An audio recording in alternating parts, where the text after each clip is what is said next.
Hey, what's up, everyone? Welcome to the Ninja Warrior Podcast.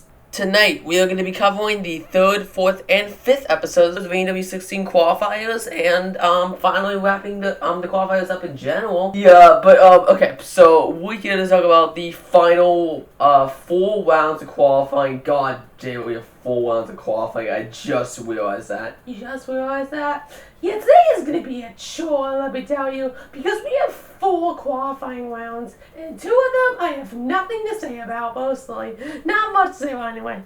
Yeah, admittedly enough, this might be a quick episode, but it also is definitely going to be long because we're covering 2 episodes with full rounds in them. So, yeah, it's more like going to be like, we're going to cover these episodes, but we may not have much to say about a lot of them.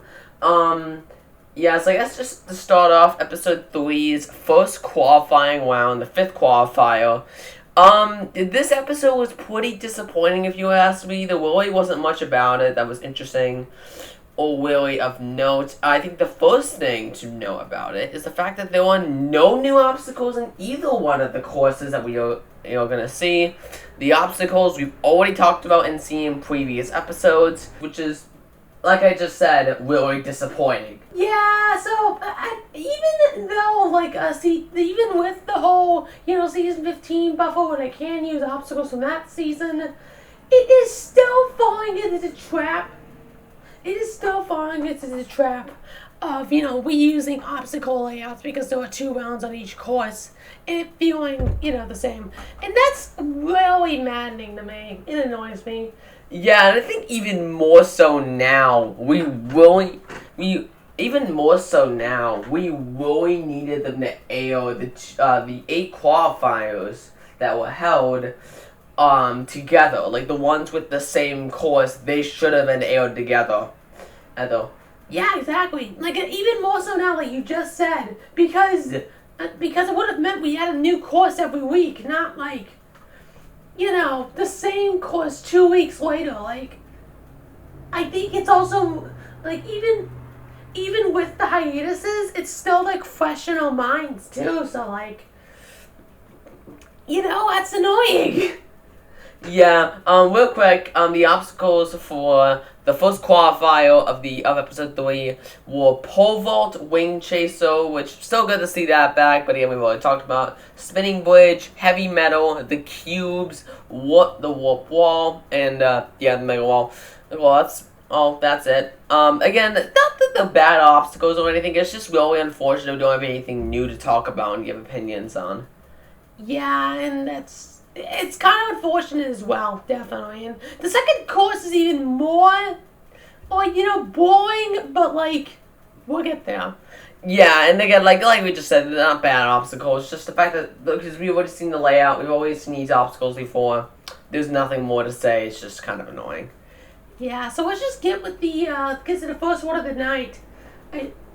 Holly Beckstrand, who is the mother of the Beckstrand family, of course, Kai Beckstrand and Luke Beckstrand and Brian Beckstrand, that whole group of family members who could be a ninja.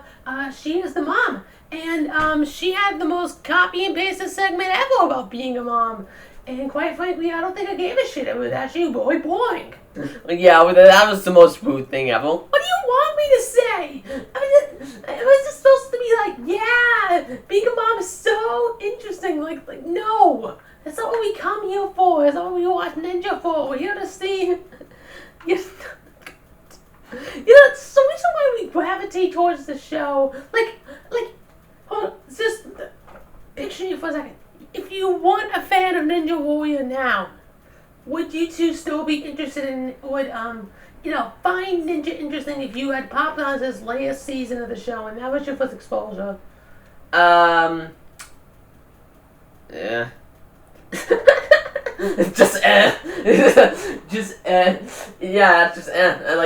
don't really know. I feel like I'd find the sport cool, but I think I find the show sucks, but I don't know. Nowadays, I don't know if I would take the time to check out the rest of the series and actually see how good it used to be. I don't know. That's kind of a tough question. Like, it actually kind of puzzles me. But you got a point. Like, that's what this segment kind of just feels like. Stereotypical ANW. We titled the last episode "Ninja Warrior in a Nutshell," and quite frankly, that's this again. Yep, it never changes. Never changes. So Holly did have a really good one, getting all the way to the 5th obstacle, the cubes, where she ended up going out. And then we had Ethan Gordowski, who we did not cover during season 14 because his big breakout one was during the qualifiers, and we did a wash overview of that. So we get to talk about him here for the first time. Ethan Gordowski, he was someone who suffered from depression at a young age, and had a story on ANW 14 and this season. And one thing that I want to know is that before this, the three of us decided to watch the segment from ANW 14 as well because I had that episode. And the segment from both this episode and ANW 14, they're not identical. It's just that the first one from ANW 14 is a lot better than this one. Yeah, like it actually. You guys mentioned this too. It actually looked like he was reading from a teleprompter, and it felt like he was reading from a teleprompter too for the second segment during this season. And it felt really forced. It felt really ham-fisted. But the first Sunday of this, it actually felt a lot more, natural. And of course, Philip Scott was also in the segment as well as Ethan's mentor, and yes, he was still here as well as he was watching from a Zoom call. It was like this is better to see him in the segment because that made the segment feel more pieced together a lot better. I think that's what I was trying to say. Yeah, definitely. Like I get it. Stories like that are worth telling in some ways. But they don't need to be, forced together like that, Yeah, like, I suffered, I don't think I've talked about this much on this channel, or really any of my channels where I've barely ever talked about it, but during the early days of this channel, I was going through a depression very similar to Ethan. I was bullied a lot, too. But, generally speaking, someone who went through something like this, and came out a better person, but just took a while. Even me, I can't always see this. It more, kind of annoys me how stereotypical this really feels. It's like AEW's, false attempt to become progressive, when in reality, it's just AEW being AEW. It's nothing special. We don't really need to give it any kind of spotlight, really. It's ANW being ANW, and it's being very forced and trying to be as progressive as fucking possible. It's generally, that's what this is. It's a sob story, and that's kind of a disservice to what actually probably happened here. Yeah, it's AEW is supposed to give you the platform, I guess, to just share these stories. But really, if you have that kind of story, they will force it down the drain and make you talk about it every fucking time you're on screen. And, that's just that. Just that. And then if you don't have that kind of story, then either A, you don't get on the show, or B, you get on the show but aren't shown, or C, you get on the show but are fast forwarded and still not shown. There's no winning with this. You have to have a tragic story. Yeah, seriously, that's kind of the theme here. Ethan, despite his segment, had a really good run getting all the way to the buzzer, being the first finisher of the night. It was really cool to see, the second one being the first finisher, and he's also a good ninja too, so that was just really cool. Honestly, I was surprised he was the first finisher just because, in addition to how early in the night it was, also, he almost fell on the cubes, he looked kind of gassed on that, so I was kind of surprised he actually made it all through. I was kind of surprised he actually made it all the way through. Yeah. And after that, we had Kadeem Owanos in a fast-forward segment. He ended up going out on a Wing Chaser. And then we had Juan Zagman, who also went on Heavy Metal. And then we had someone who really should have been shown, Wiley Porter. Yeah, she was the second place woman in the top 5 of the night. that qualifying round. She did really good getting all of the cubes. So yeah, she should have been shown because she's one of those upcoming stars. She did super well, especially compared to a one we'll get to within this very section. Action in just a couple of minutes, really. Not even. Yeah. After that, we had a mid-cut of Jackson Twait, who probably should have gotten his full one shown because he was fast enough to get the Mega Wall and everything, so I really don't know why they fucking mid-cut him. But, yeah, he got the Mega Wall. Well, he got one of the faster times in the night, not the fastest. He was ever so close to making it to the top. Yeah, his fingers touched the lip of the wall. He was right there, but ended up missing it. One of the closest we've seen throughout the entire season. Definitely, for sure. Honestly, I was surprised that he didn't get it. Because, like, he was that close. It was like Dan Poise one from season 10 when he, got the lip of the wall and then just fell off. Like, that kind of shit. He's like, it really gets the person. Like, you just grab the top of the wall and then you just fall. Like, you're so close, you're right there. That much really piss him off. In some ways, yeah. Like, you literally had 20K in your grasp, and then you just fall down. Yeah. After that, we had someone who really should not have been shown, period. Yoli Bulong. If I did say that right. Yeah, so she was an opera singer. I couldn't really tell you much about her. She fell in heavy metal. She had a segment for some reason. It really wasn't special. Yeah, like, we really, like, she didn't even move on. Like, she wasn't even a top 5, period. Like, Riley Porter really should have been shown over her. Yeah, and there was also a cut woman as well who made it to the one-offs. She was in the one-offs. So, yeah, she should have been shown too over fucking Yoli. Just, wow. That brings up a story I want to say. Go ahead, we have time, go. Okay, so there was a kid named Yoli in my personal finance 2 class. And, it was a male, first off. But this kid, like, my personal finance teacher, he kind of just always exaggerated. When he said his name, it was like, oh, it's all your fault, Yoli. Oh, Yoli, this is all you. Or something like that. And I just realized that, like, that's exactly what we were doing. Yeah, this episode's terrible. It's all Yoli's fault, like... Did I get it? Yeah, kinda, yeah. I think you kinda matched it, actually. Alright, so anyway, yeah, we just mentioned she fell in heavy metal. After that, we had Calvin Tran in a fast-forward segment. But guys, we have a knockback who didn't need to be shown. Congratulations. Really? Come on, dude, really? I mean, yeah, you're not wrong. This guy fell in the first obstacle in probably the funniest way we've seen yet. Like, one of them, he just bounces on the trampoline and it goes face first instead of pole falling off. Like, I don't know how you do any worse. Yeah, there's a lot of other ways. Okay, I guess it was at least funny. Yeah, but that's still wasting time that we could use to show someone else. Oh yeah, definitely. After that, we had John Turner, who ended up going out on heavy metal, and Drew Nestor ended up becoming tonight's, I think, yes, second finisher. I was trying to think like how to phrase it, but yeah. Yeah, after that, we had Taylor Green as the next shown one. Yeah, my God, Taylor, she did super well, getting all the way to the end of the course. She had a really good run. Honestly, I was surprised she made it all the way through the cubes and all that, and she was actually struggling on that part too. But she was able to clear it, and become the night's third finisher and only the second female finisher of the season. Yeah, I'm glad Taylor Green isn't alone on that pocket as well. I'm really glad to see her finishing.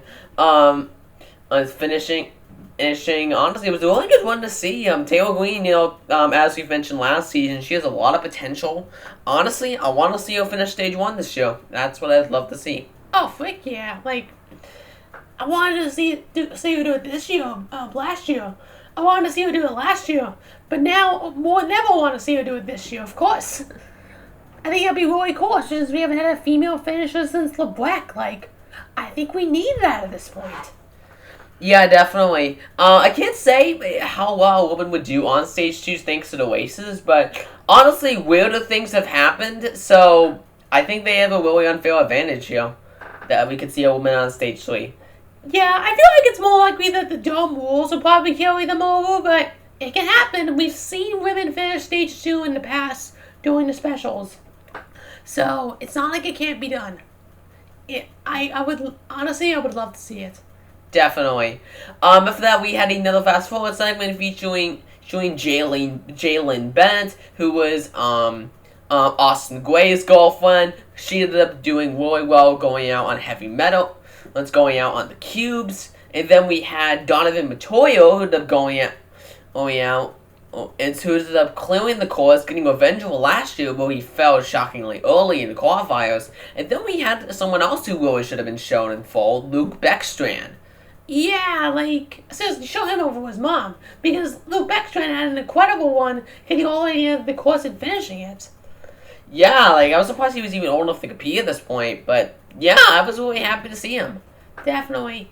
And after that, we had his brother Kai Beckstrand, who of course was one of the best ninjas last year during the qualifiers, getting the Mega Wall. And this season, he did literally the exact same thing, getting not only the fastest time of that qualifying round, but also being the second person to conquer the 18.5-foot Mega Wall this season.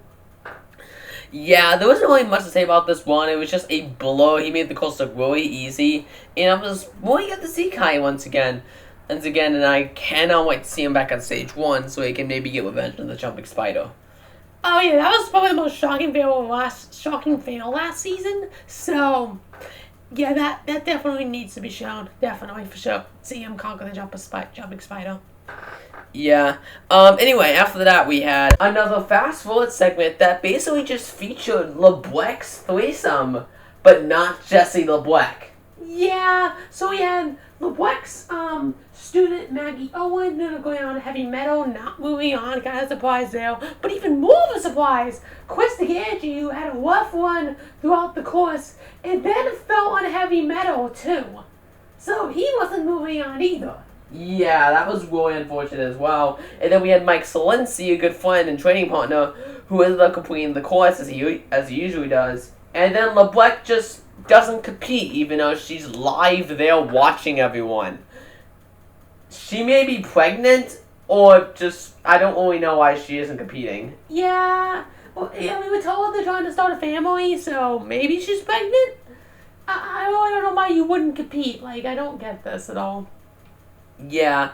Anyway, after that we had Nate Hansen. And this was probably one of the better segments of the entire season. We had a really nice and sweet segment about him getting a girlfriend. And I know last time we were doing a couple special, we briefly went over how disappointed I specifically was the fact that him, Austin, and Jaylene weren't polyester, even though it really was just a joke the three of us had. It was still really cool. And then Nate Hansen, he met a girl named Morgan during high school. Originally got friend zoned, but then through Ninja, he ended up catching her attention again, and the two ended up becoming boyfriend and girlfriend. Honestly, a little weird, but you know what? It was one of the best segments of the night, and quite frankly, I was happy for Nate Hansen. Oh yeah, definitely.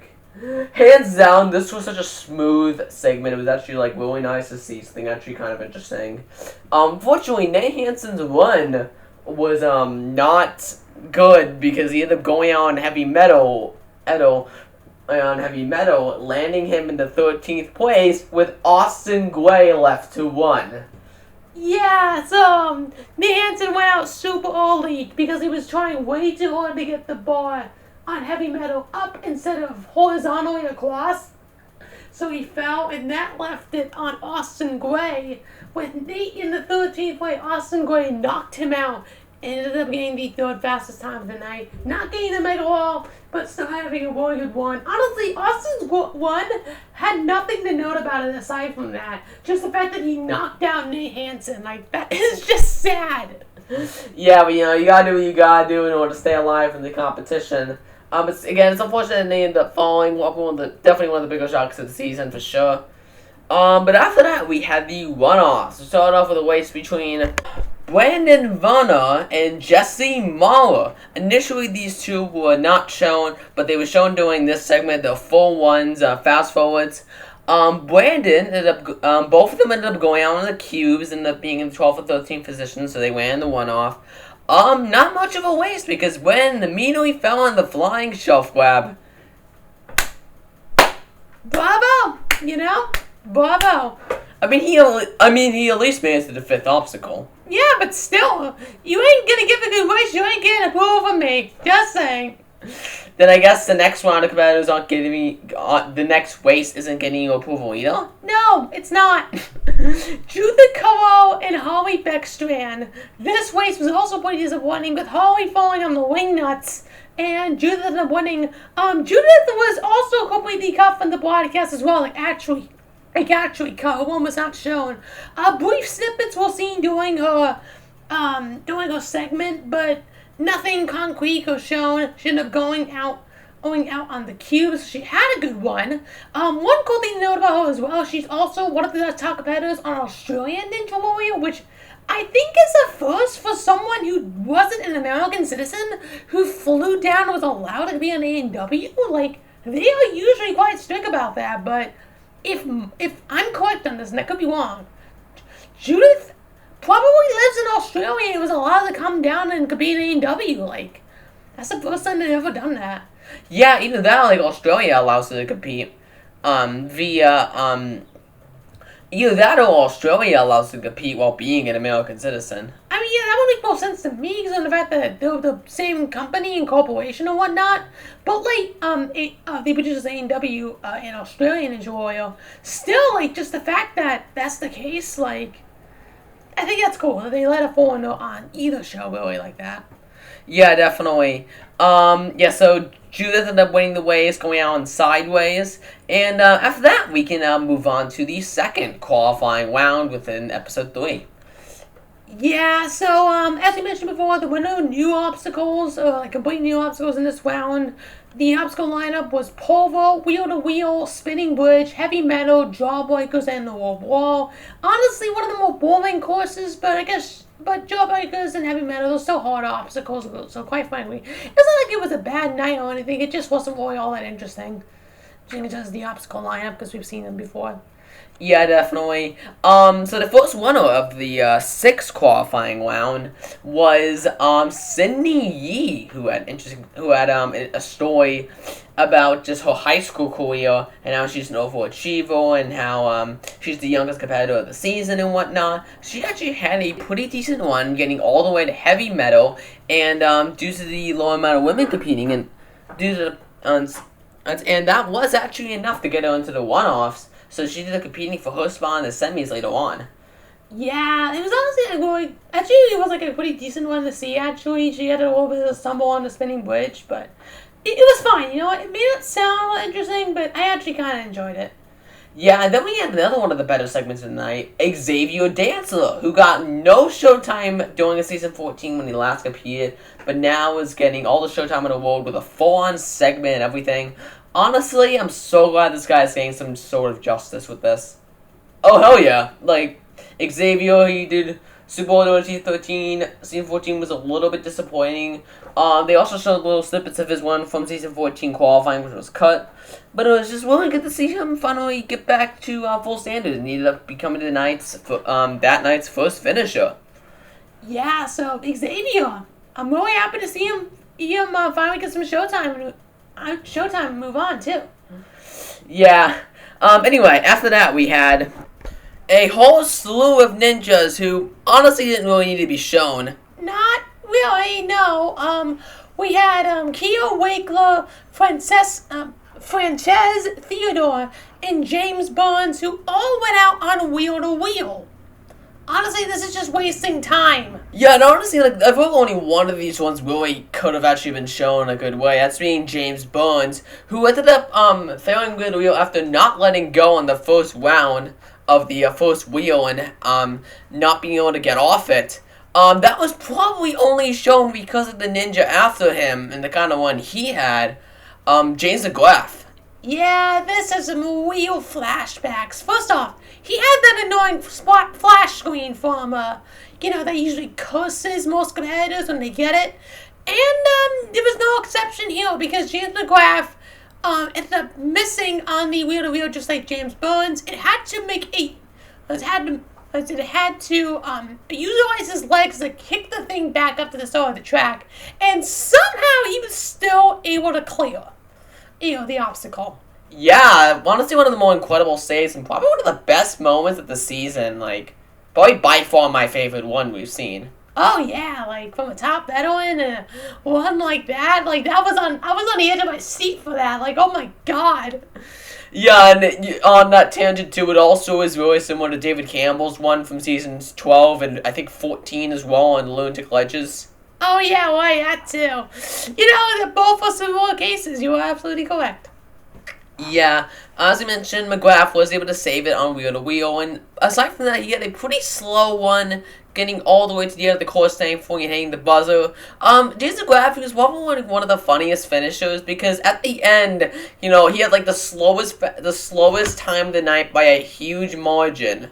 And he's just like, Mega Wall time? Was I close? Like, that right there added so much more to that one and made me so much more, even more into this one than I was beforehand. Yeah, he just made that so funny. Like, that was so good, man. Honestly, good on you, James. Good on you. You all produced the best moment of the season by far. Yeah, definitely.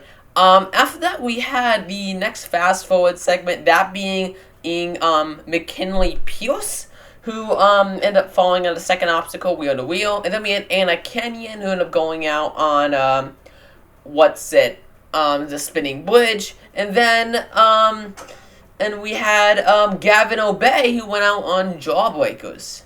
Yep, and Gavin did have a one-handed save on wheel to wheel, just to mention it. But after that, we had the next big shown one, that being Abby Clark, who finally got some justice. This is when she got a whole segment about her wanting to beat the world wall, and then she was finally able to do it tonight on her first try.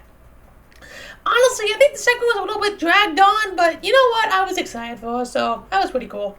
Oh yeah, for sure. Definitely really cool to see Abby Clark finally get past the warp wall and get her second buzzer after a 6-year gap. Just really good to see. Oh yeah, for sure. I don't think there's really much more to say on the one, is there? Not really. She kind of just hit the buzzer. I believe she was also top woman of the night, being the only one to hit a buzzer, so that was always good. Oh yeah, definitely. So, really good one from her.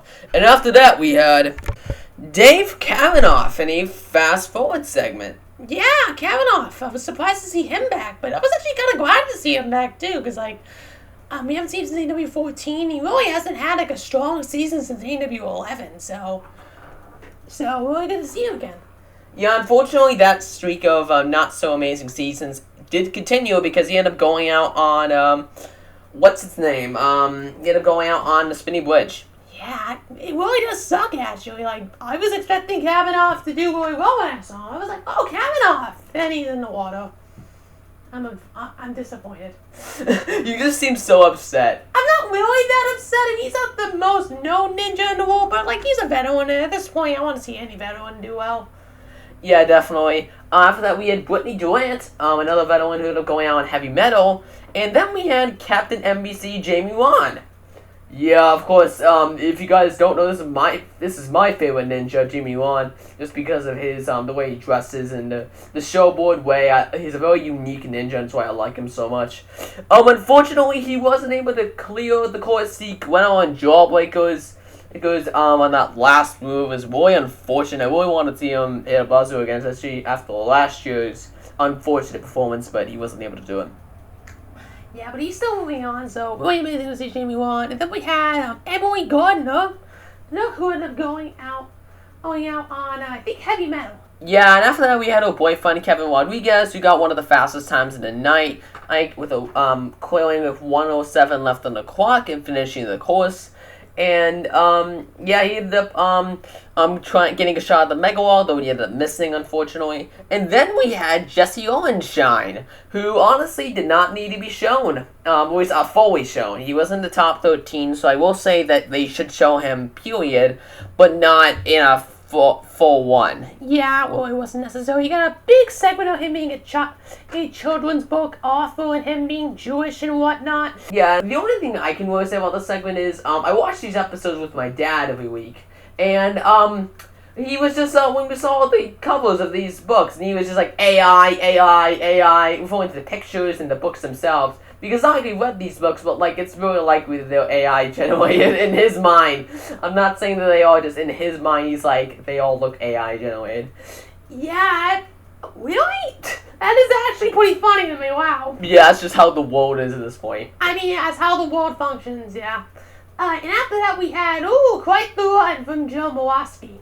Yeah, Joe Mowalski, of course, the weatherman. This one, I don't know if we really mentioned it all that much last year, but they were commenting on that one on stage 1, getting his 30th buzzer. But if you actually do the math and figure out timing and stuff, this one was which ended up ending with him getting the fastest time of the night and the buzzer, ended up being his 29th buzzer, as in timing stage 1 on ANW 15 was his 30th. But they didn't really change anything in timing-wise, and because Season 15 aired last year and they were counting it as the 30th, they're counting this as his 31st, which is they're counting this one twice. Yeah! Yeah! I mean, I know, but like, why did you need to do that? What was the point of screwing with continuity there? You were so close, there was no reason for this. Yeah, and I know that because I just booted up my every season's buzzer and counted, because it really is just that easy. Yeah, unfortunately he ended up missing out on the Mega Wall, not being able to clear it, but still, Mowalski moved on with the fastest time tonight. Yeah, and after that we had 20 ones who really should have been shown. Oh, and especially the last one in this segment. Yeah, all of them were some of the fastest times of the night. First off, we have Joe Meisner, who ended up completing the course was in the time of completing the course in 1:18:15, so he got it. Was in 1:18, so he got a shot at the Mega Wall, though he ended up missing. Then we had James Sinella, villain from season 14, who also cleared under the Mega Wall time of 1:15. He ended up not clearing that as well. And then we had someone who really should have been shown. I mean, really, over someone like Jesse Owenshine, just replace their fast forwards. Josiah Papel. Yeah, Papel, he really should have been shown, because he got the fastest time of the night at 1:02 and just barely missed out on the Mega Wall. And I mean just barely. He touched the very top of it. Like, come on, people. Like, what is your criteria for showing people? They died of critical cancer. But they're dead, that means. Yeah, but it still means they have a chance to be shown over fucking everyone else. Yeah, stepping up to the start line now, we have Blankenstein, who died of critical cancer last year. Somehow he's still walking here today, bones and all. And I cannot wait to see his one, Matt. Dude, what? Did you really just try to do an Aqua impression? It just turned into one, quite frankly. Yeah, well, it didn't work, but I admit, like, it was actually kind of funny. It's like if a dead guy just ran the course. Yeah, you even have a better chance of being shown of a freaking Papel or whatever. Yeah, moving on to the one-offs, we had Jesse Owenshine and Vincent Payne, who got his one shown during this little segment where it was shown that he made a sculpture for Aqua, a head sculpture, and that actually looked pretty nice. Vincent went out on Jawbreakers and placed his 12th, leading to a one-off between him and Jesse Owenshine. This is why I said before that Owenshine should have been fast-forwarded and not fully shown. But, Owenshine, the two of them went head-to-head. Payne fell in the wingnuts first, leaving the door open for Owenshine, who ended up falling too, so, Payne ended up winning. And then we had, the second one-off, which was actually kind of interesting. We had Sydney Yee versus Sasha Moore. Yeah, Sasha had a one, not shown in the basic podcast, but then has her one shown here. She is probably one of the tallest women we've ever seen. She ended up going out on Jawbreak on Heavy Metal, and they were really propping up the whole idea that she was so much taller and bigger and older than Sydney, who's only 15 and barely 5 feet. So it was actually really interesting. Yeah, this race could have been better.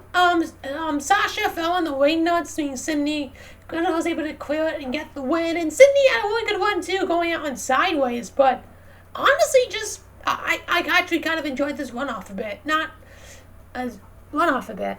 Yeah, I mean, it wasn't as interesting as other one-offs, but you know what? For what it was, it was pretty good. Yeah, definitely. And after that, before we move on to episode 4, we have some cut ones from both rounds of the qualifiers shown in episode 3.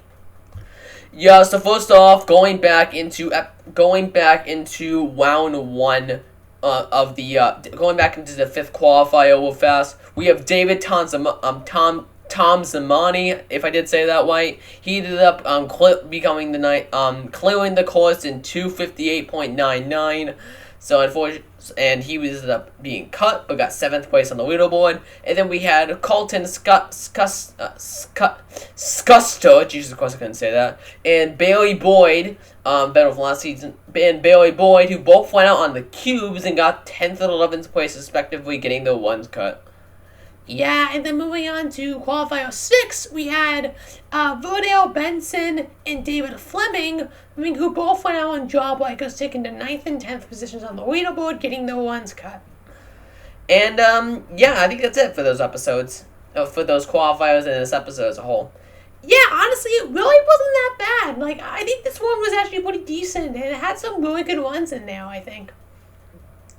I think the big standouts were Dantzler, McGrath, Mulaski, seeing the Beckstrands was really cool. Seeing the Beckstrands was really cool. Like, honestly, this was a really good night and a decent episode as well. Oh. Yeah, definitely. So I think we're ready, right? Yeah, let's do it. Moving on to episode 4 of the qualifiers. This, along with episode 5, are also 2 kind of disappointing episodes for the fact that they have no new obstacles again. Starting to see a pattern. Yeah, this might be worse than last season. I really don't know. Like, we really need to do, comprehend this kind of thing. Yeah, actually, that's a good point. Like, yeah, you're absolutely right. I mean, yeah, absolutely. But yeah, so for episode 4, what you're going to be going first, the obstacles were pole vault, wheel to wheel, Waiter's Edge, that obstacle we can't name, Jawbreakers, and the warp wall. Oh, you're doing it too? Hey, if it counts for me, it counts for all of us. If you didn't notice during the edit last time, during episode 1 when we last saw the obstacle, I counted the time I said it too as times. So I think this should be a challenge for all players to not say the obstacle name. I am down. We can just keep count and I guess do it by accident. But, yeah, so that was the obstacle lineup. Again, not really all that interesting, but just because, yeah. It's disappointing, man. It's so disappointing to me. It's so disappointing to me, man. Like, the fact that there's new obstacles. There wasn't anything for us to, stink our dirty hands into. There's nothing. There's nothing. Yeah, I've counted so far. We're getting 4 new obstacles this season, and all of them are here on the qualifiers. There's 1 more on stage 3 that we know of. And I highly doubt the stage 2 course is changing. Oh, yeah. We are screwed. Seriously, my point was, thinking, wasn't there another 3rd obstacle? I don't know what this was all about, but, we were meant to get the bolt cutters sometime in here. Did someone, were we wrong about that? I could have sworn I saw, bolt cutters in the list of obstacles for this year. I saw it too, I mentioned it to you guys, which is why we brought it up back then. Because I legit thought of it, and the fact that it didn't, I questioned that a lot. Yeah, definitely. But you know what? Let's just get into this because as we've been complaining for a bit. Yeah. We've been complaining for a bit here. I guess, yeah.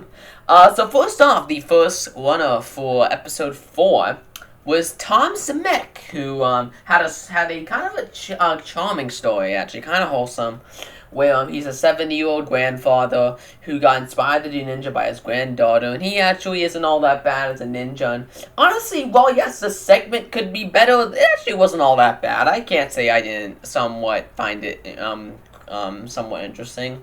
Tom himself, he was able to get through pole vault, but then missed on wheel to wheel, though he was kind of close on it. He did get both hands on the second latch, so it's not like he wasn't close, he just fell. Yeah, so valiant effort. I think that was a good job. Oh yeah, definitely. After that we have the next after that we have, I think her name is Chiana. I think it's Chiana. Either that is just China. Either that or it's just China with a YN with a Y and two N's. I mean, yeah, one of them. So we're gonna say China Hart. I think that's her name. And if it's the other way, there you go. I'm sorry. But anyway, she had a really lame story about drifting on cars and all that. Like, that was not interesting at all. Yeah, if we're being honest, we didn't need to learn about that, but you know what? Whatever. She did fine. Yeah. She ended up going out on, what was it, the obstacle we can't name, and I don't think and did not move on to the semis at all, not even in the top 5, so that's that. And after that, we had Isaiah Whaley, good job, dude! Just slip at the tongue. I'm sorry, and I'm definitely gonna butcher the pronunciation. I should have said that beforehand. Isaiah. Thanks, fire engine. Is that literally outside your window? Yes. It's getting louder, so it's getting closer. So you keeping that all in? I mean, if I'm talking over it, then we have to. We absolutely have to, some way. Somehow, I'll find a way to salvage it. Anyway, you go. Fine. Isaiah Wayee, I couldn't tell you. Anyway, he ended up going out on wheel to wheel, and then we had Allie Tibbetts-Wooten, who I believe was a veteran from last season. She ended up going out on Wade's Edge with a fall in the gut on the final edge. And then we have Michael Eckert, who probably had the most interesting segment of the night, not because he was shown or anything, but because in addition to doing pull-ups before his run, he was able to get Matt to do 5 pull-ups himself. Yeah, that was actually kind of interesting to see Matt actually had some boot strength to him. Yeah, and the funny part too is Aqua was like, "I'll give you $100 for 2 pull-ups," and then Matt just does 5. Like, I didn't know he could even do that. Yeah, it's kind of surprising actually that Matt's actually that good at boot strength, you know? I guess he really does a lot more than this than you thought, right? Yeah, I mean, we saw Aqua on the course a couple years back. Maybe we could see Matt on the course too. I don't know. I think he needs some training, but maybe I don't know if Aqua completed the the Wednesday course. I think Matt might be able to too. If he ever got the chance. Yeah, definitely. Just with that effort right there. To note, Michael Lexington, the reason why they kind of brought that up was because at one point he had the world pull-up record within a minute at 58 pull-ups. Michael himself, ended up going out on the obstacle I can't say the name of, and then we had Josh Miller, who was an ex-Shown 1. Yeah, and we had a segment with bad editing, people, for no reason. I couldn't even tell you why they bothered to do this. Yeah, so they were just talking about how, he's kind of like Superman, where he has, glasses when he's at school, where at Ninja, he kind of, is a completely different person and all that, but he still needs glasses to see, which they tried to make a joke out of. I couldn't tell you if it was funny or not. But I think it was kind of interesting to see. I think it was, a fine enough segment, just what they doing with the editing was because they were making a Superman joke, they had to make it all comic booky, and because of that, they decided, to make the footage that they were showing of him all, white and black and stuff, and we'll show you guys what we mean, so that way you guys understand, because I'm not doing a good job describing this at all. How do you? That's how pointless of an edit it is. Oh, fuck yeah, absolutely. Anyway, he had a really good run getting all the way to the end of the course and becoming the night's first finisher. So, honestly, the one wasn't really much to note of, but cool that he was the first finisher. Yeah, and then we had the next fast forward segment, which was a long one. We had, 3 competitors who honestly didn't need to be shown, period, because they all fell on the very first obstacle. We have Sydney Berger, Jadine White, and Christy Marie, all falling at the first obstacle, as I just said. Then we had Eric Small, who also didn't need to be shown, because he went on wheel to wheel and had nothing special about his one. And always special in the eyes of me. Yeah, he had an actor, he had an actress promote him and give him a shout out. Like, who the fuck cares at this point? Yeah, exactly. And then we have Clarissa Morris, who was at least a veteran from last season.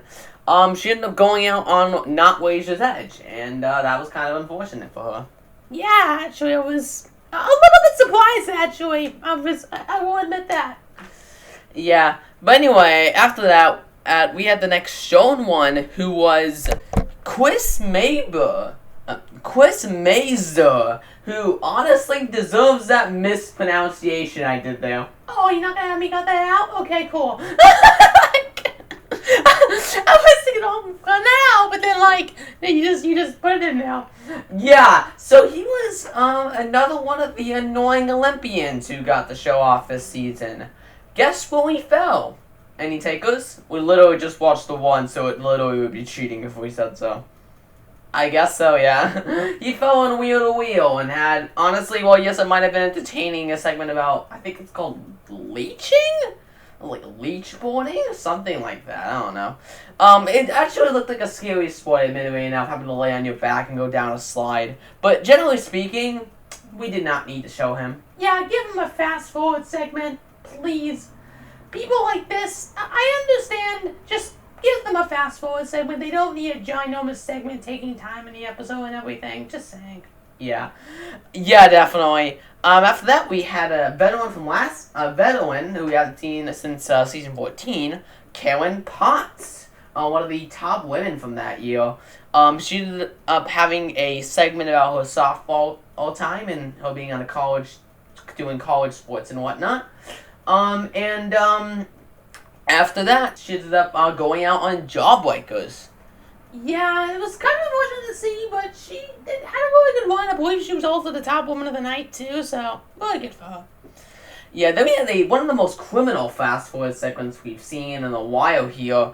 We have Megan Johnson, who, not specifically the criminal part of this. Megan Johnson's fine, I understand.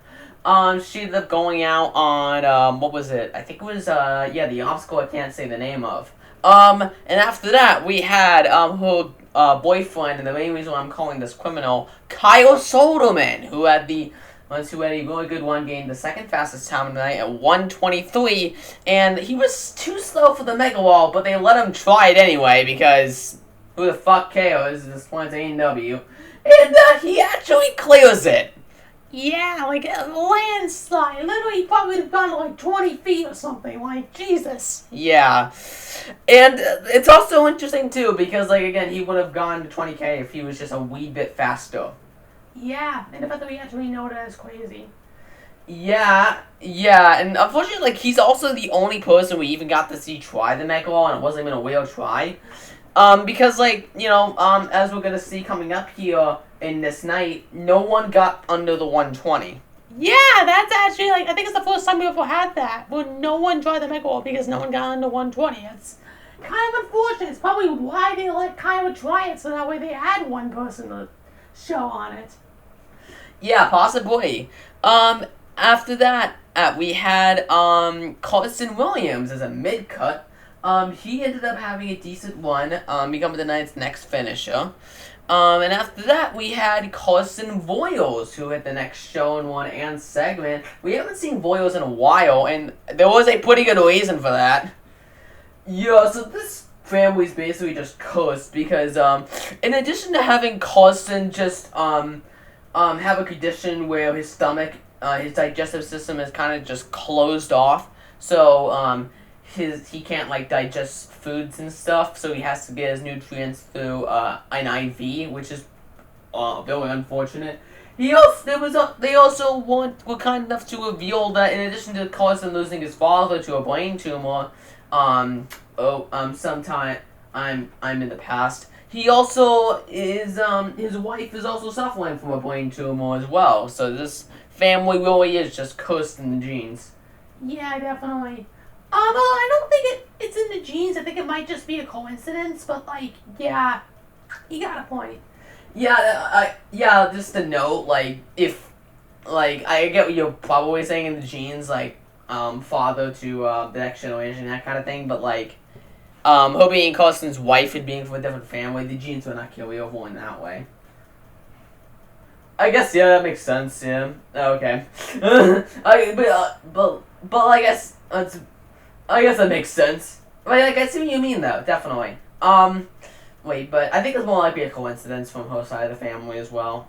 Which I hope they are able to make it through that. So during his run, he ended up having a really good one, going all the way to Jawbreakers, where he unfortunately fell. But, you know, it was just really cool to see Boyos again. I was really happy to see him once more. Oh, yeah, definitely, for sure. And yeah, after that we had John Mack in a fast-forward segment. Yeah, he's like one of the tallest athletes we're seeing competing this season. He might be the tallest, I don't really know. But he is known as the Weech because of that wingspan, and he ended up going out on the obstacle I can't say the name of. And then we have Francesco Borgeras, who also ended up going out on that same obstacle. Yeah, and then we had a return from probably one of my favorite ninjas, from back then, back from ANW 11, Josh Salinas. Yeah, I didn't think, honestly, we'd be hearing from him again. You know, just in general, he kind of just fell off the face of the earth. But that was really awesome to see him again, even if it was just in a fast forward. Yeah, he's one of those ninjas I think will probably get a fully shown one later on, because, you know, I'd like to see what he's been up to lately. It is known that, like, he took the seasons off to, raise his daughter and everything. And I'm really glad to see him back. He really seemed to still be in his prime, getting all the way to Jawbreakers for falling unexpectedly there on that final move. Admittedly, that move was really tough. So, yeah, honestly, I'd love to see Josh Salinas come back this season and see how well he does. Oh, yeah, for sure. I can't wait for that. And Salinas, he's also known as a speed guy, too, so he can usually be really good in the races. So, you know what? I think I'm pretty excited to see Salinas go much further this season. Yeah. For that, we had the final shown one of the night, that being, of course, from Vance Walker, who, had the fastest time of the night at 1:21, meaning that, yes, as we just mentioned, he did not get a shot at the Mega Wall, though it was close. But then, unfortunately, there wasn't really much else to say about his run, unreally. After that, we had the final fast forward segment featuring Isaiah Lee, who ended up going out on Not Razor's Edge, and Wiki Yu, who went on the obstacle we can't name. And yeah, that led us to the runoffs. Yeah, so it was between Michael Eckert and Wiki Vu, who we just went over. And we had, in this race, we had Wiki ended up clearing the wing nuts, and Michael ended up falling on them, so Wiki got the win. And then we had the second race between Rachel Brown, who was not even shown and had one completely cut. And then we had Allie Tibbetts-Hooten as her opponent. Yeah, so, yeah, Rachel, she ended up going out on the obstacle I can't name, that one. But unfortunately she was cut, as we just mentioned. The race was actually really close between the two of them, where, Allie had the lead for most of it, where, on Spring Forward, where Rachel took way too many fucking swings on that, and she ended up falling behind and was never able to catch up. But both had really good ones, Rachel even having a one-handed save on Hopscotch, which was completely ignored by the show. Yeah, you could just, like, see it in the background of one of the shots, and it's just like, hello, you're not even gonna point that out? Like, I get that she didn't win, but come on. Yeah, she was able to win thanks to that. Clear the course despite that. So, well, yes, she didn't move on to the finals. She was still able to clear the course, which is pretty cool. And, yeah, that just leaves us a couple of cut ones for this round. Yeah, and the first cut one is honestly one that pisses me off. We got Nick Hansen, the Eskimo Ninja, who went on the obstacle we can't say the name of. Yeah, that was kind of shocking for me to find out. I found that out actually as we were looking for the results today. Just in general, like fucking Nick Hansen, they fucking didn't show him. I can't believe that. Yeah, I mean, I know he hasn't been the most interesting ninja lately, but like he's one of the top veterans. You could have at least gone to fast forward for that fucking Olympian or whatever. Oh hell yeah, yeah definitely. Or make a compensation for Carson Boyles' nose and mid cut. Like yeah, absolutely. Yeah, and after that, we have, there are two more cut ones during this round. We have Bringham Youngstorm, if I said that right, and, Arnold Hernandez, who both went out on the obstacle I can't say the name of. Both had their runs cut in the 10th and 11th spots, but they ended up moving on. And, yeah, that's it for episode 4 and the 7th qualifier. Yeah, I'm gonna say this is probably pretty okay. It wasn't really much of anything of an episode, but there were some decent runs and some really cool moments. You know what? I think it was pretty okay. You know, I think it went explain in the middle of all these episodes. Yeah, I would definitely say that for sure. Yeah, so, you guys ready to move on to episode 5, the final qualifier? Yeah, let's get it over with. Let's do it. I think it's time. Yeah, so the 5th episode, the qualifiers. Any, like, immediate thoughts for this episode? Immediate? Bittersweet? Like, you know what? I'll start with this. It wasn't bad. You know what? This was okay enough. That's what we said about last episode, though. Yeah, but that's my opinion. It's okay. We can't just keep repeating ourselves. Well, all these episodes are goddamn the same, John. I'm sorry. She's got a point. Not many of them are really different. They all really do feel the same. fair argument. I wasn't trying to spark something there. Alright. So episode 5, the final qualifier. This one was also 45 minutes, so we should be done now with this really quickly. Hopefully. Real quick, as we mentioned earlier, there are new obstacles for this course. The obstacles are pole vault, double twister, not Razor's Edge, the obstacle we can't say the name of, Ring the Bells, and of course the warp wall and mega wall. I don't think I have anything more to say, just you can move on to the runners. Yeah, I mean, quite frankly, I think generally speaking, like, it's just, we see the same obstacles over and over again. Like, one thing I've been worried about, because, you know, we've been on the same call on the same day, doing these back to back, and one thing I've been thinking about lately with the whole no new obstacles topic, are we even gonna have enough obstacles to talk about for the Stage 5 Ninja Awards?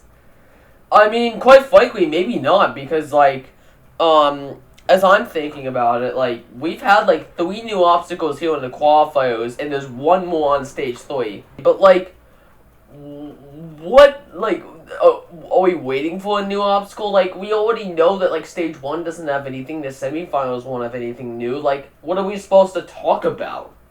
Yeah, like, we don't know what Stage 2 is going to look like, but, like, I doubt it's gonna change. No, it probably ain't, because that really doesn't make much sense. And that's, like, really unfortunate, but, like, what are we supposed to count? The qualifier version of the job? Because I got that new obstacle. Like, that's the first point I want to make here. Like, the fact that there are new obstacles for us to discuss. Like, we were afraid about it last year. This year's even worse.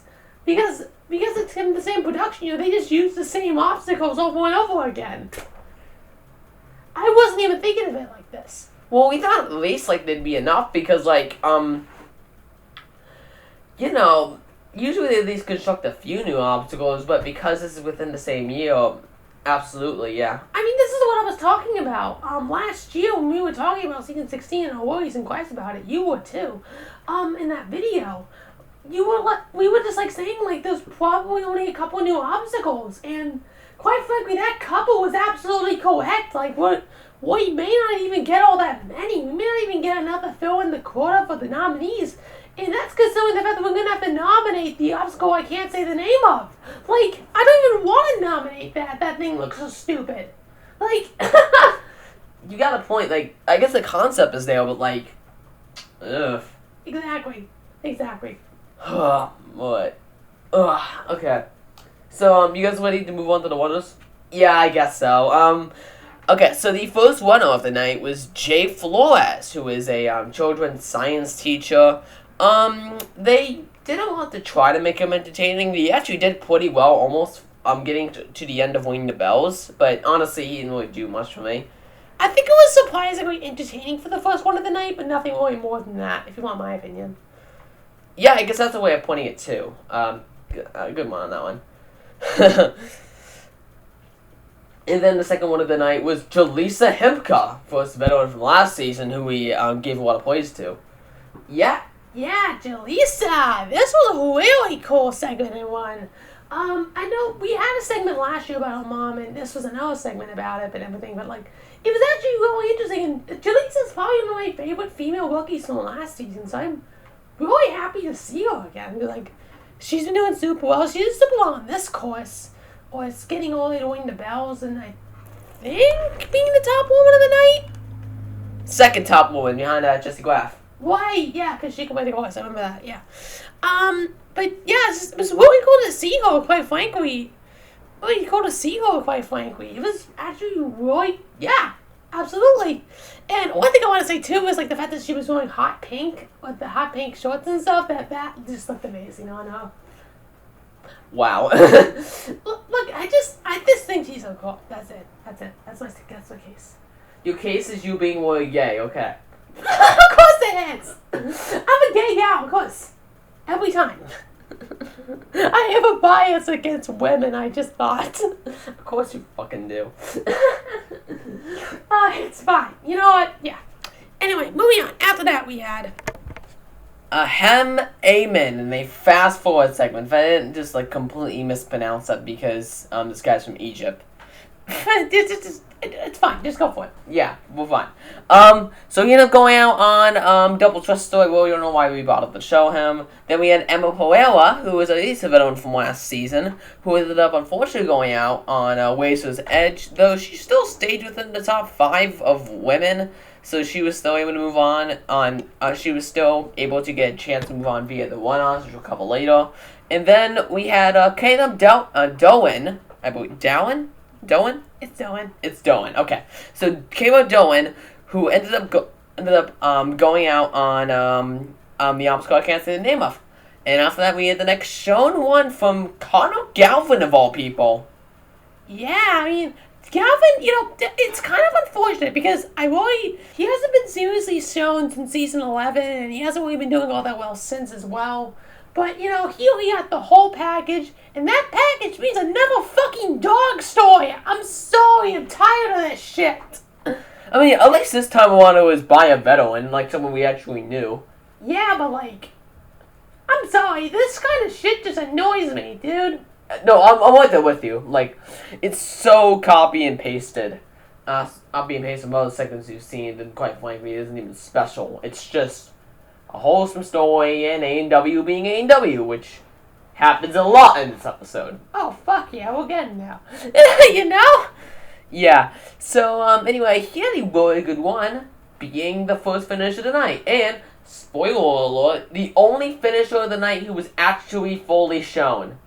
Yeah, because this episode's bad editing, they focused some time on other people aside from finishers. And yeah, there were only 3 finishers, but like, you have to always show them. It's like that, you know, when, you know, that one night where there was only, I think it was like 2 finishers during season 15. I think that's the lowest number of finishers we've seen in a qualifier. And the only one they actually shown was Daniel Gill. No, they showed Jody Avila. Did they? Yeah, he was also shown. Oh. Well, still, like, you get what I'm saying, right? Yeah. Like, you got a point there. Like, when you have 3 finishers, you have to at least do something to show them all. And here, they only fast-forwarded 2 of them and then showed Galvin, who they probably only shown because he had a story. Yeah. And the fact is that Galvin's this early in the episode. There's no more throws after this. Like, what? Yeah, so kind of unfortunate, but on the other side of things, the one itself, Galvin had a really good one, finished the course. I will admit, at least the dog was at least wholesome and cute once he finished the course and everything, so that was something, but like, It's the standard shit. I couldn't give a shit. Standard shit you couldn't give a shit about. Fuck yeah. Standard shit I couldn't give a shit about. Yeah, this is funny to me. Alright. Moving on. We have the next fast forward segment featuring Paula Mijas Rodriguez, who I couldn't even tell you why we showed. She fell in Double Twister. Honestly, nothing remarkable there. We had Megan Budway, who ended up going out on Not Racer's Edge, but she did end up, moving on to the. She did end up moving on to the finals within the top 5, so at least she should have been deceased. Fast forwarded. And after that, we had Vinny Castronova as the final person in that fast forward segment, who went out and rang the bells, and I believe also moved on as well. Yeah, and after that we had ANW being ANW again. We're here. God damn it. We were just there. Yeah, but now we're here again. That's literally just going to be the catchphrase of this year's, coverage of ANW. Oh, fuck yeah. How many times have I said ANW being ANW? Like, it's gotta be a record here.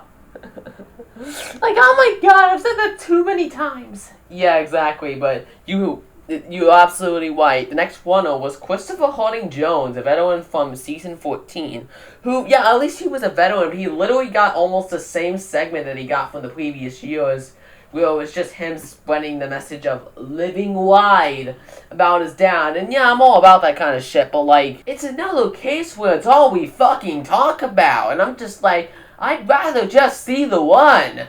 I don't fucking give a shit.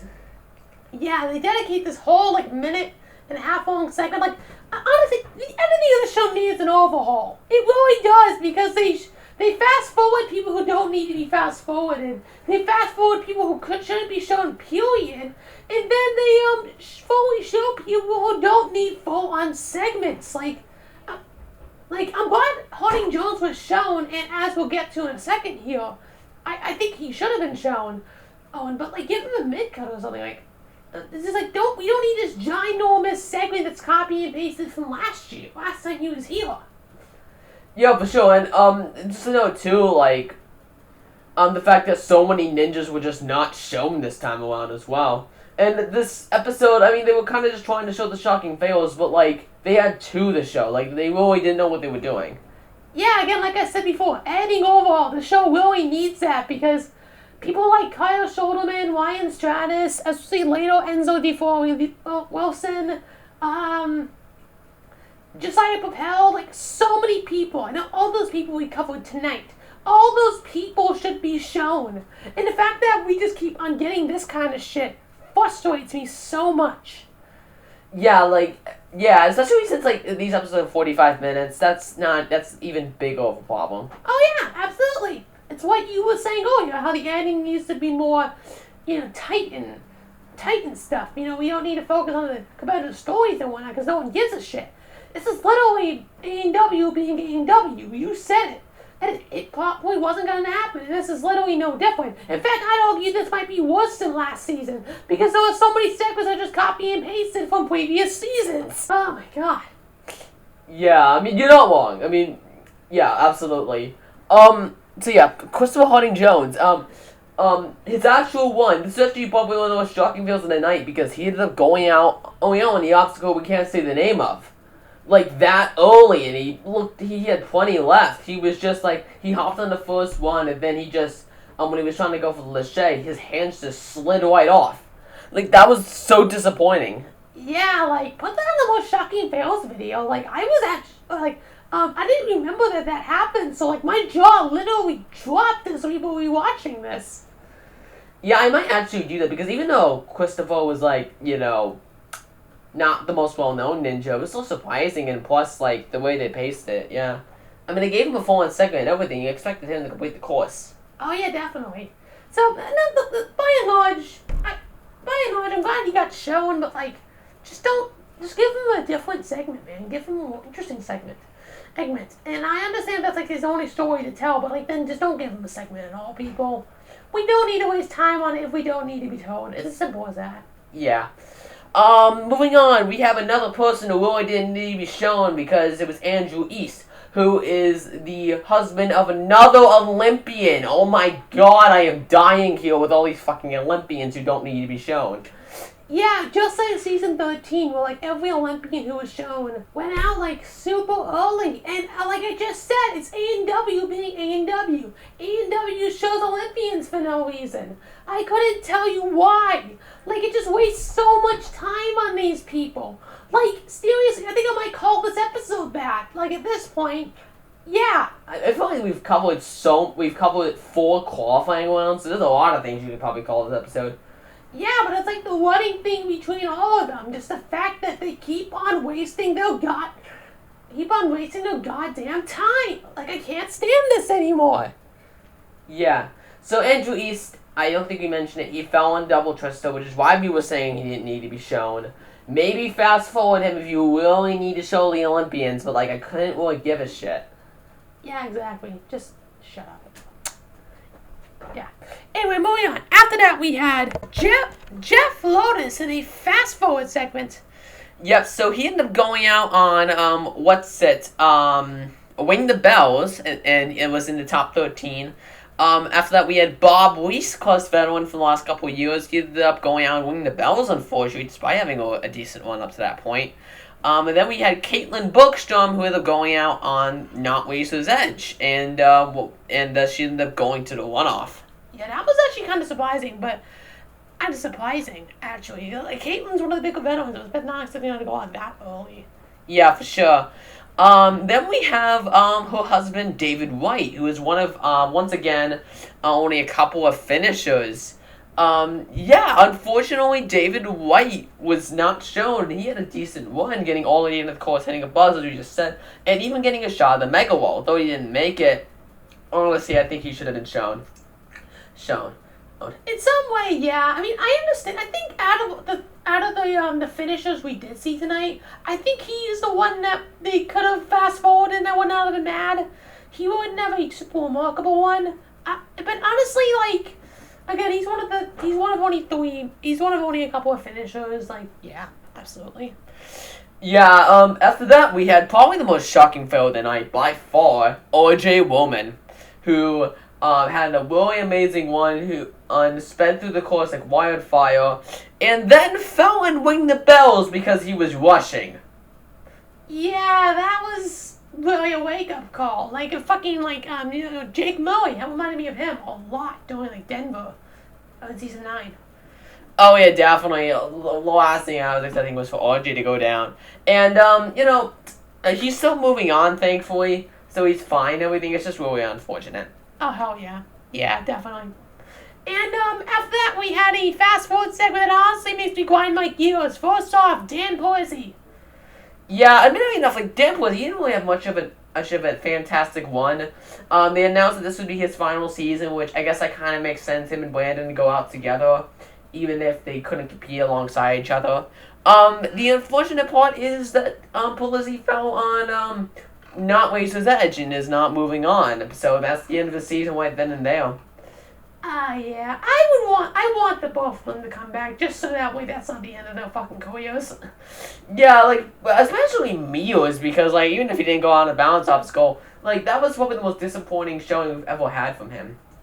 Ever. Yeah, it's I don't know, it's just disappointing for the both of them, because, like, both of them had, like, one breakout season each, and, like, all of them just kept on, like, falling after falling. Like, so the two of them were really good ninjas. It kind of just sucks that, like, two of those iconic ninjas just kind of got swept away by the show.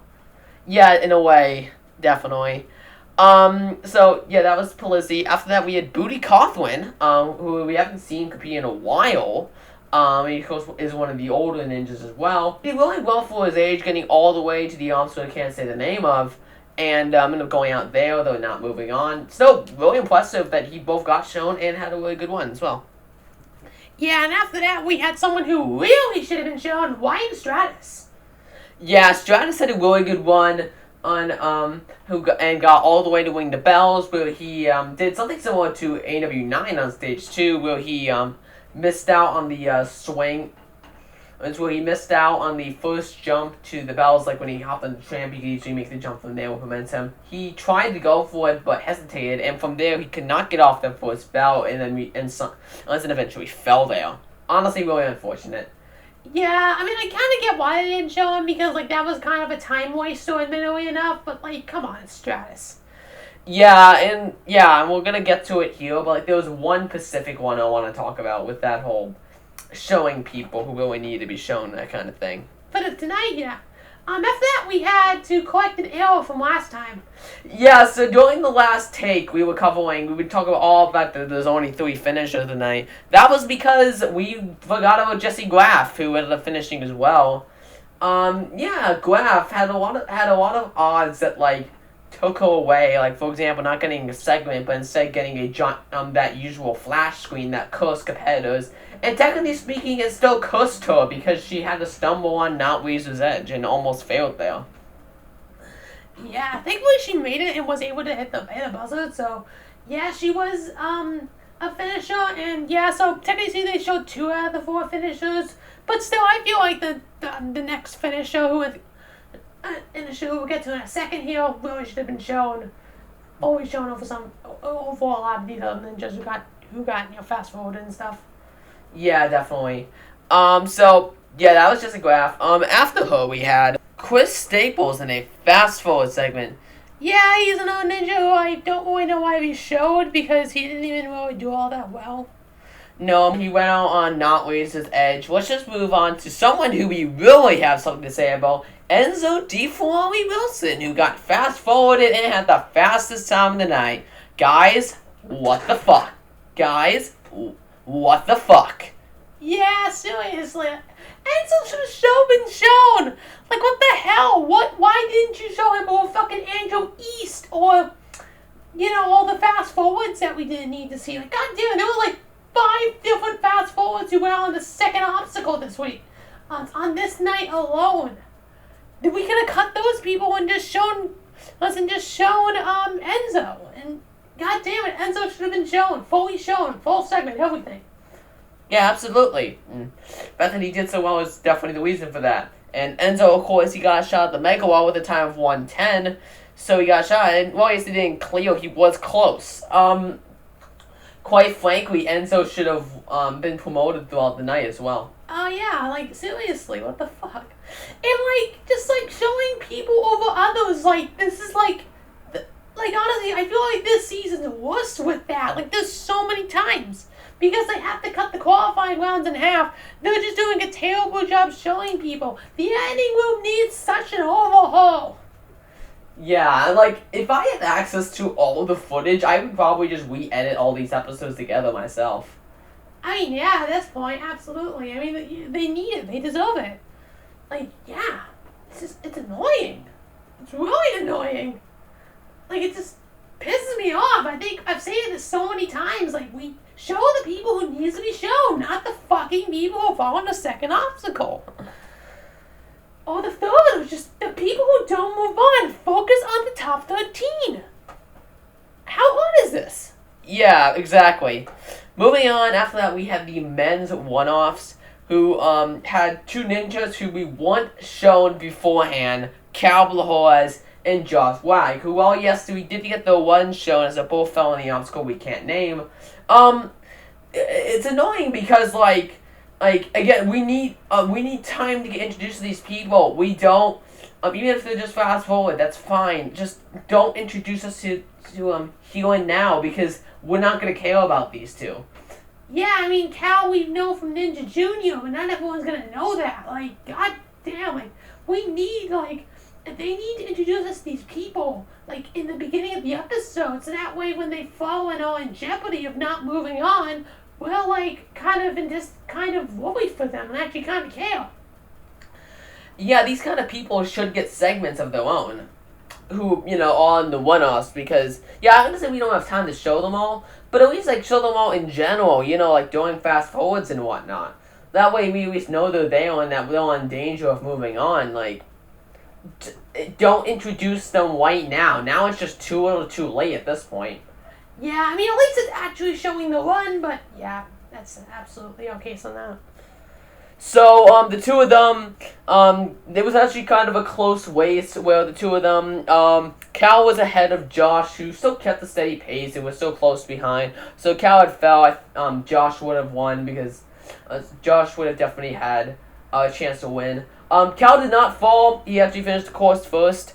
And, yeah, and while yes, Josh did hit a buzzer as well, he was no slower than Cal, so he didn't move on.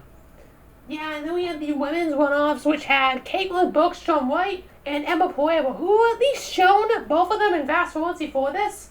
So this was actually, we actually knew these people beforehand. Yeah, and this race was actually, against very similar to the last one, where both competitors were pretty close to each other, although kind of right behind each other once they got up the hopscotch. And but Caitlin was able to finish first, and Emma, well, yes, she's also finished as well. She was slower than Caitlin, so Caitlin moved on. And yeah, you know what? I'm kind of happy to see Caitlin in the finals. It would kind of just depended. I don't think I really cared the winner here because, quite frankly, both of them are better ones who I'd love to see do well. Yeah, definitely. And then on that last race too, I definitely wanted to see Cal move on because as Cal was. He really has a lot of potential, and he really hasn't really been able to show much of that here on the big show. Yeah, definitely. Anyway, with that, we have that's the end of night 5. We're going to general opinions. We have two cut ones from the top 13. We have Julius Ferguson, who's a well-known veteran who was a coach at Drew Jessel's gym for a long time, and I've met him as well.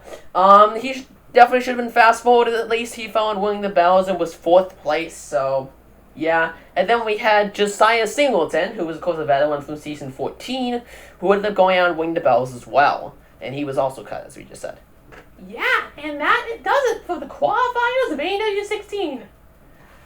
You know what? As general opinions go, I think they started off strong, but then just got worse and worse and more formulaic, just like last year.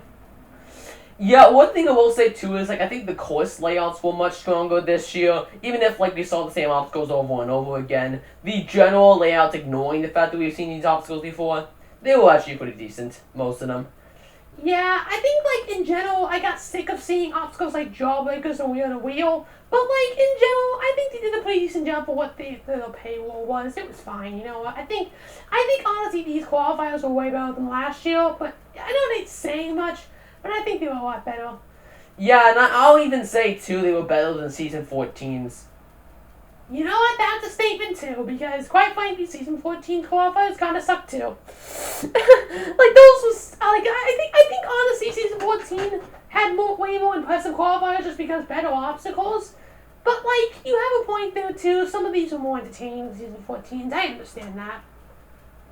Yeah, but I think that's it. We've covered 4 qualifying rounds. I think I'm going to die here. We've been here for, I think 2 hours at this point. Around there. It's 90 minutes for the whole recording time. It's been a bit. Yeah, definitely. But anyway, we will see you guys next time as we cover the semifinals. Oh my god, we're finally here. Yeah, so here's the thing. It is likely that the show will be going on hiatus after this upcoming week for the Olympics, because those are airing on the 26th. There's going to be one episode of the semis that's going to air right before that we'll cover on its own, I think. And then, I believe the show's going to go on hiatus for 2 weeks, maybe. I don't know for sure, but I think around there would make sense. Yeah, so, we're going to make, the show's going to go on hiatus for about 2 weeks. So we'll try to cover the we're going to cover the semifinals episode during that time frame, and then the episode and then the time afterwards, we'll probably just wrap up with the semis at that point. Yeah, definitely. But we'll see you guys next time for that. Peace.